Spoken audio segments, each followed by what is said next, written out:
We have a slightly different bag. John, thank you for chiming in and giving us the intro, though. This is the dick bag. If they're cool... That's stiff. If they're cool... I've been waiting for that all afternoon. If they're cool, they stay out of the dick bag. If they're a dick, you got to drop them in the dick bag. Yes. Ricky Steamboat. Definitely out of the bag. Jim Ross. Jim Ross, borderline,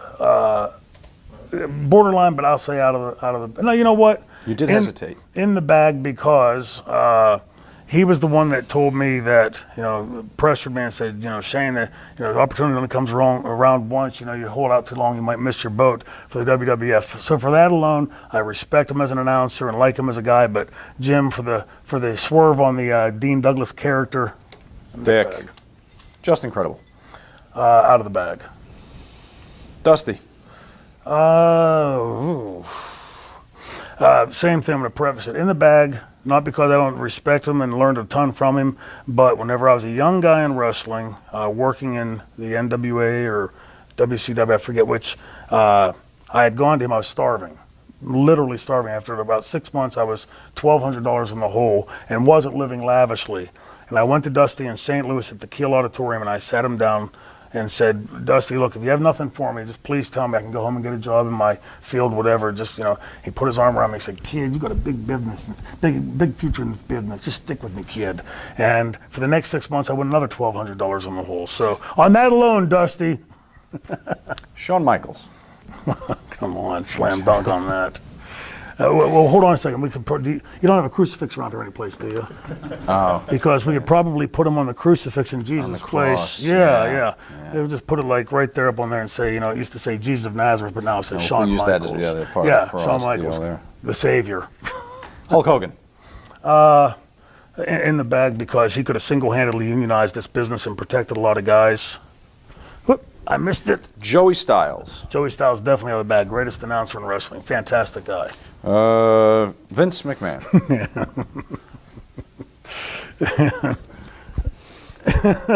In the bag with a little bit of a wipe. That's a first. Chris Jericho. Chris Jericho out of the bag. Good guy. I'm not even going to, why waste the time here? Ric Flair. But I'll say this, before I put him in the bag, before I put Dick in the dick bag. This has nothing to do with work ethic or the... No, none of that, but here's the thing about Rick. I'm hearing stories now about, the state, alcoholic, whatever, this bad situation he's in. If that's the case, my heart goes out to him, but for being a dick to me, I'll put you in the dick bag. Jeff Jarrett. Sort of indifferent on him. I'd say out. Yeah, no strong feeling one way or the other. Russo. Same thing. I'll just say dick bag on the sense that. Dick bag? Oh. Yeah, just because he's just written some horrible shit. Kevin Dunn. Kevin Dunn, out of the bag. I always go along well with Kevin. He loves us. Eric Bischoff. I'll keep him out of the bag, and I'll tell you why. He, at a time when I left ECW, $100 and some thousand in the hole that I was owed from ECW. I had zero leverage. Vince McMahon was offering me some ridiculous $125,000 a year or something, and Bischoff could have very easily said, "Look, kid, you got no leverage. I'll pay you $100,000, take it or leave it." Instead, he put a very lucrative contract offer on the table to bring me and Flair to television, and based on that alone, out of the bag. Triple H. Part of the Kliq in the bag. Guess right along the same lines here. I know. I like no Pac. Kliq? Okay, I like good. He's same thing. It's one of those things, not such a personal level, but I've always gotten along well with Pac. Dynamite. For clotheslining my best friend in the business coming in, Mick Foley, when he was there to get you over, dick bag. Meng. You can get me saying nothing bad about Meng. There you go. Meng, but he's a fantastic guy. Smart man. Jim Cornette. Jim Cornette, good. I get along with Jim. Yeah, okay. I can see how he rubs some people the wrong way, but I get along with him. Raven. Just because he always tells people he's the greatest ECW champion of all time, got to put you in with Dick. He'll talk the fucking ears off a brass monkey too, wouldn't he? That one. Jesus. Dean Malenko. Dean Malenko out of the bag. Good friend.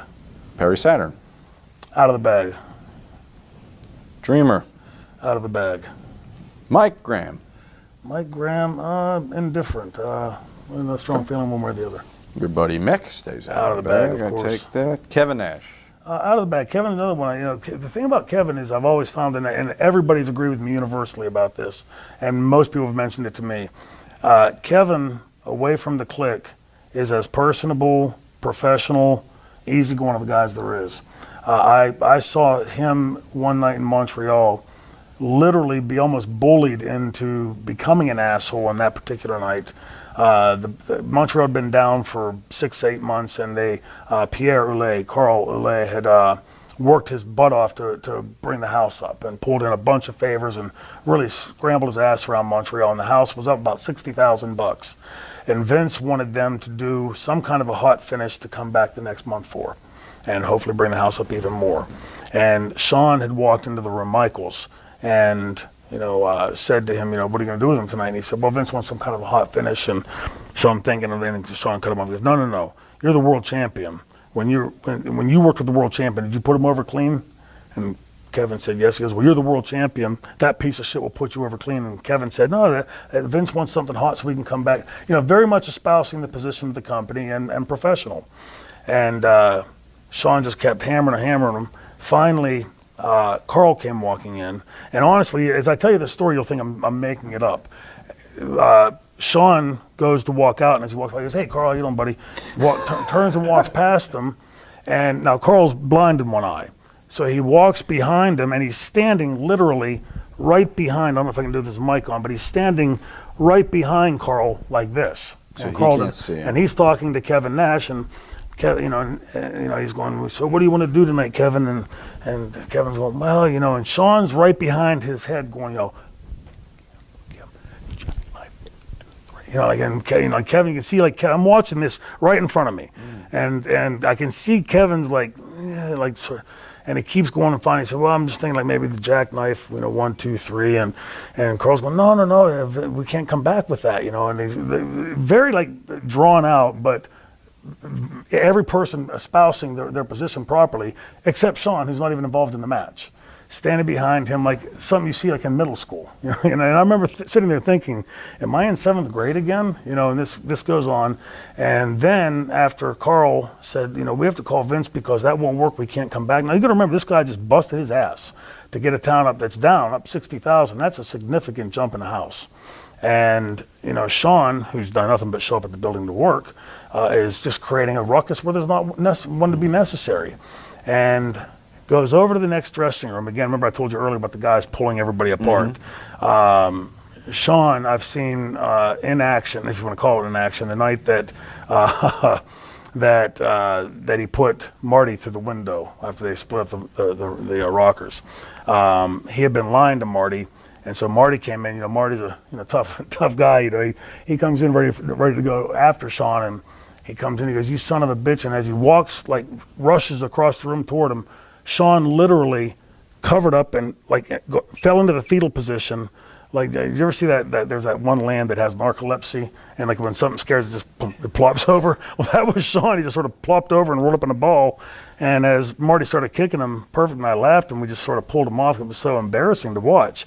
Well, Shawn back in Montreal with the thing with Carl goes into the other dressing room and says, hey, excuse me, everybody, if I can have your attention, please. Carl Oulet here is too much of a superstar, too much of a prima donna to do a job for the champion. So, Carl at that point goes, hey, I didn't say that, and he's going, no, let me finish, Carl. He's too big of a prima donna to put Kevin Nash, our champion, over. And at that point, Carl's a tough kid, said, fuck it. And everybody pulls him apart and everything. And we get back to the hotel that night, the Days Inn at Montreal. And it was one of those hotels where as you walked in from the front desk, there were me and Justin Credible were traveling with Tammy and Chris. Justin and I were in the very first room, PJ at that point. And as we're walking into the room, the Kliq walks in behind us and taps me on the shoulder and said, hey, we're in room whatever, we're getting pizza and beer, come on down, we want to talk to you.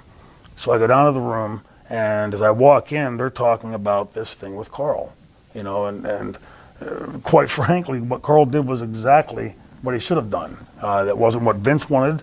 It wasn't what was going to be good for the house. There was one person stirring that pile of shit, Shawn Michaels. And I guess why I find God now. Makes him feel a bit less guilty. I've always, Shawn, whenever the storm cloud comes overhead, you get a little nervous. The lightning bolt's going to come out at you. But they get back into the room, and Shawn's really just ramping it up. We should get you motherfucker, blah blah blah. And Shawn goes, I know. Let's call Vince and have him fire him. And as Kevin went to pick the phone up, I forget which one it was, but it was either Shawn or Ray's. One of them said, no, hold on a second. They put the phone back down and said, let's think about this. We can do better. And they're like sort of like pushing it back and forth, and finally go, I know, I got it. Let's have Vince McMahon starve him for 2 years. And I remember watching it. It was like I was watching somebody be verbally raped. Here's a guy who's done absolutely nothing wrong, has done absolutely everything to help the company, and here are the guys that get picked up, fly first class, they get picked up by limousines, as the rest of the grunts, us grunts, are out there driving ourselves all over the creation, sitting in the middle seats in the back of the plane, telling each other that they should get Vince to starve this guy. That's only trying to feed his family like anybody else is. And that when I saw that kind of thing, it was what told me, like I just wanted to get out of there and go take a shower. Yeah. I felt dirty. I was watching it. That's very mean. Just mean. Taz, dickbag? Let me tell you, brother, that guy is, he can be a dickbag, but we've had some great matches, so he stays out of the bag. All right, Bubba Ray. Bubba Ray, I got to disagree. Bubba's always been very professional with me, very respectful. We worked closely together on promoting ECW. Of course, he stole this, and you're a thief because of that. But Bubba, I consider Bubba a friend. New Jack. New Jack, craziest son of a bitch. How this guy is still alive is amazing. I'm glad he is, but amazes me because he has pushed the envelope about as far as any human being I've ever seen to the edge and survived it. But he's doing great. He's the happiest I've seen in a while, and I'm happy for him. Out of the bag. Kidman, out of the bag, like Billy. Shivani, talented, but he when he got that power, went right to his head. So dickbag with Dick. Whoa. Oh, Dick? Oh, yeah, sorry. Yeah, dickbag. Shivani. That's shocking to me. Scott Hall. I'm going to keep him out of the dickbag only because guy has enough demons of his own. I wish the best for him. Hope he gets himself cleaned up. But when I saw him the last time, it wasn't. It caused for great concern. Conan, who I'm putting in because showed us 2 times and owes us $500. But what did you think of him? I always got along with Conan. He was difficult to promoters to work for because he was always espousing his guy's point of view, but that never entailed me. I was always just like on a work level with him and stuff. And I think he had seen in some of the things that I had been through in the business, I think he had seen like a kindred spirit of some sorts. And so we'd always got along pretty well outside of the ring. Okay. Clearly you never had to hire him. Shane McMahon. I've always liked Shane. I've known Shane since he was a kid, and he's always been, I thought, a pretty intelligent guy. Not a pretty, a darned intelligent guy, and seems to be in that family the one to me that has the biggest cojones to be willing to stand up for the right thing. Very good. At least in my experience. Johnny Ace, I think, is staying out. Yeah, right? he stays out. Although I've heard some of the people say they'd probably put him in there. Depends who you ask. Yeah. He hit the dick bag a lot. Lance Storm. Great guy, very intelligent, great worker. A little dry in the character, but he's out of the bag. How torn you must be when you look at this name. It really is, because How much money does he owe you? To the penny. Give me. $144,000. $144,000. Oh, it's been so long. It's 44 cents. It's Okay. 144,000 something, 44 4 cents. cents. So, it really is. I mean, because for me, the guy that put me in the situation to become the franchise and the biggest part of my career and looked me in the eye and lied to me about the money that he owed me and was going to pay me and swore to me on my father's eyesight, you will get every. So for your father, I'm going to put you in the dick bag just because you swore on your dad's eyesight when you knew you were lying. Very good.